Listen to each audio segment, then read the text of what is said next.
Okay, so now we're gonna do an API call and we're going to just get the data coming back.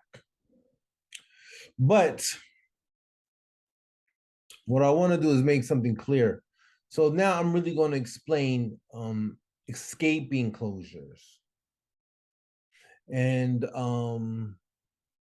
how API calls work. Now, I said before, when you make a call over the internet, it can take a few seconds. By the time you make that response out over the internet and it comes back, um, your class or your object or your view controller is is probably processing something else. You know, you have to make, excuse me, an escaping closure is just a closure that lasts as long as it takes for the HTTPS URL request to complete, to go out and come back. Okay. Other closures don't do that. So I'm going to give you an example, right? So we're going to make an API call to publickeys.org/entries. I'm not even sure exactly what this data is once you parse it, but it doesn't matter. You just want to get the data back. So we're going to start off func. I'm going to call this API call. And I'm going to do this without escaping closures. I'm going to try and do this multiple ways that are kind of like wrong, right? So this is what you're going to do. I'm going to return, okay, data. And let's see if this works, right? So I'm going to create, so when you do an API call, there are a lot of things, and actually, I'm going to have an entire course that is about this, right? So, but let me talk, let task URL session shared dot data task. Let me make sure I'm picking the right one. Chandler, and I'm just gonna do this. URL. I'm making this short and sweet, right? I'm not doing all my due diligence, but I'm getting this to the place where it's working. Okay. All right. There you go. Data. No, I'm not worried about response, and I'm not actually even worried about an error right now. I'm not. Okay. And the code right here. What is this?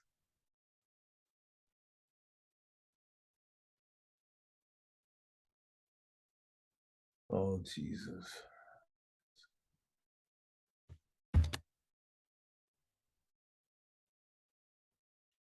Okay.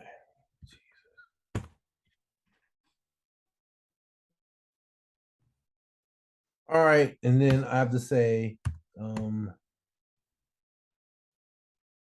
task dot resume. Of course, because he's always have to resume, right? And so I'm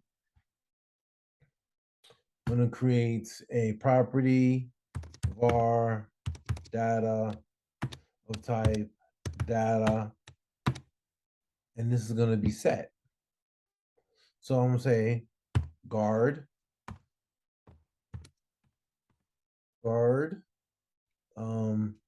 let data equal data else return. I'm going to make this optional. Right, return nil. Okay.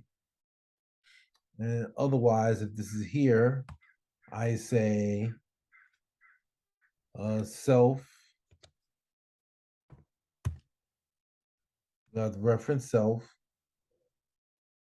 dot data equals data. Okay. And then here I return data.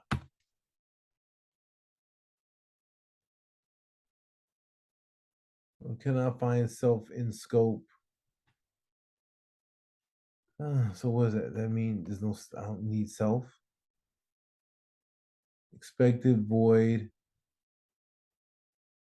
and return function. So I'm intentionally trying to do this wrong, but I'm getting errors that won't even allow me to do this wrong. I'll tell you what, let's not return anything, okay? Let's use a closure that is not escaping.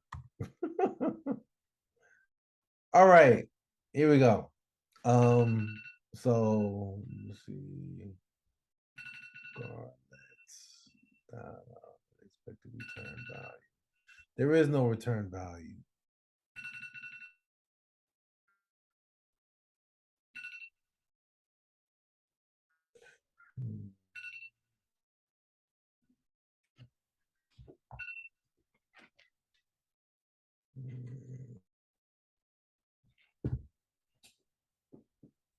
Okay, so let's see what return function. Oh, that's right. That's it. Return.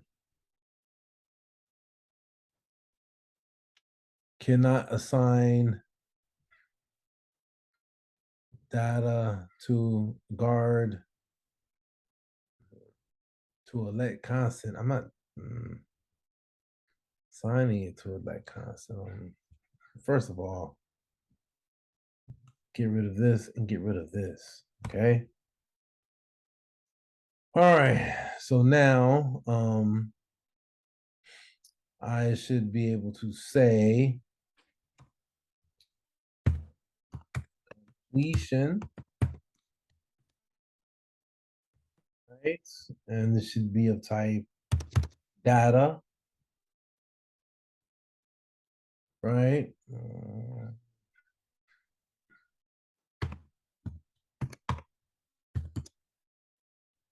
All right. And now completion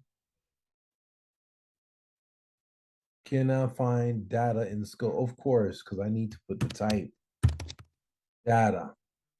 Okay. Jesus Christ. Of course, my brain is not working. You must put the underscore when you're using completion, right? No, not really, but whatever. Um, this is how you would do it. Yeah. So usually it's this like this. This is what it looks like, of course. Right. So I say completion data. Okay.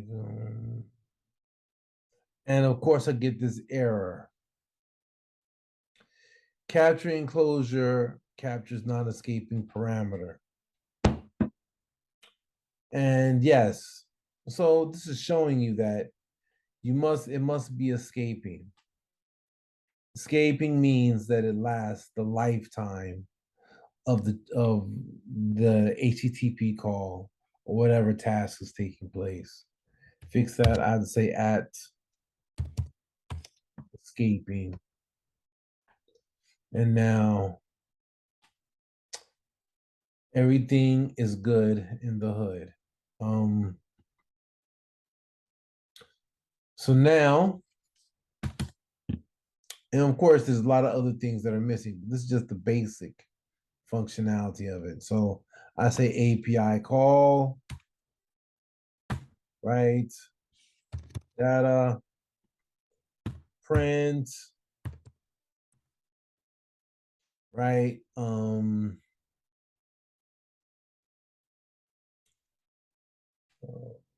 See print.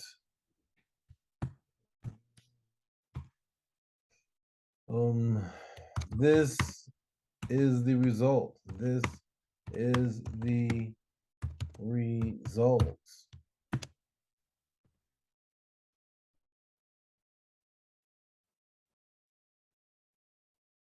Data. And there's one more thing that has to be worked out. You know, in general, when you do this, guys, you have to put the output, any type of updating to your UI has to come on the main queue. And a lot of times that this is what's going to happen. I'm in the playground right now, but a lot of times you're going to make a call and you're probably going to populate something that is going to um, do stuff on the UI. So this is how you put stuff on the UI. Dispatch queue.main.async. And I know this might seem confusing to some people. You have to watch the other videos. I'll go in a lot more depth. Okay.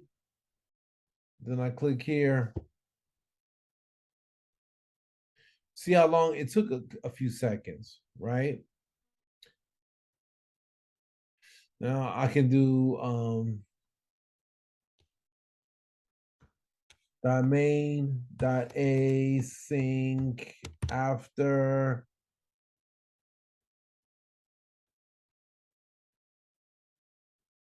.now +2, and then I'm gonna come here.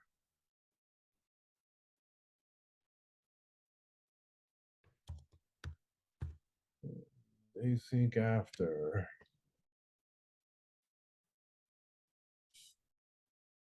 Execute work.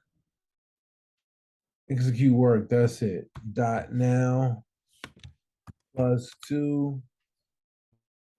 Then X. Oh crap.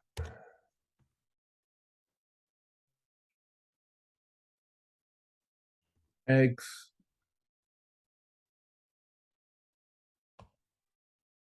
I'm gonna get rid of all this real quick.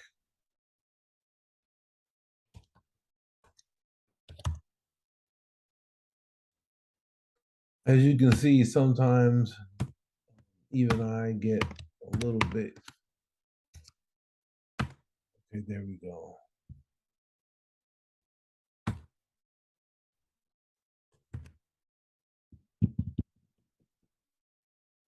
Okay.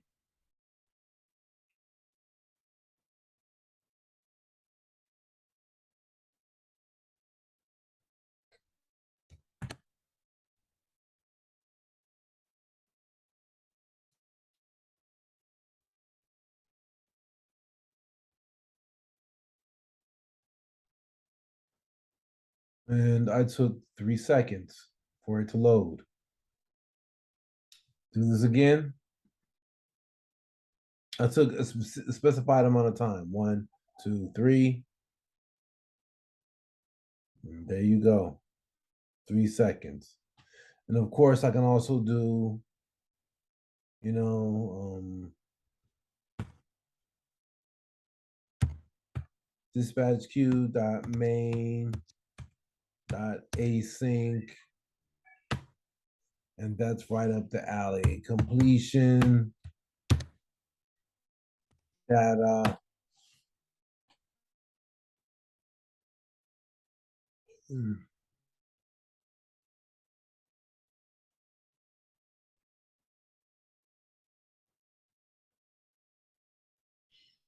I'm trying to figure out where the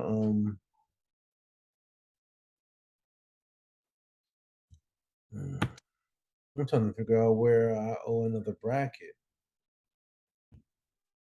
I know that's wrong, but it seems to work. Okay, so yes, this is an example of yeah, an escape enclosure, right? Right here. And it's what you're going to use when you need a closure and you're returning back the response from an API call. All right. So that's kind of it for closures for now in this project. I hope you guys learned something. Get in here, practice with these code, and on to the next.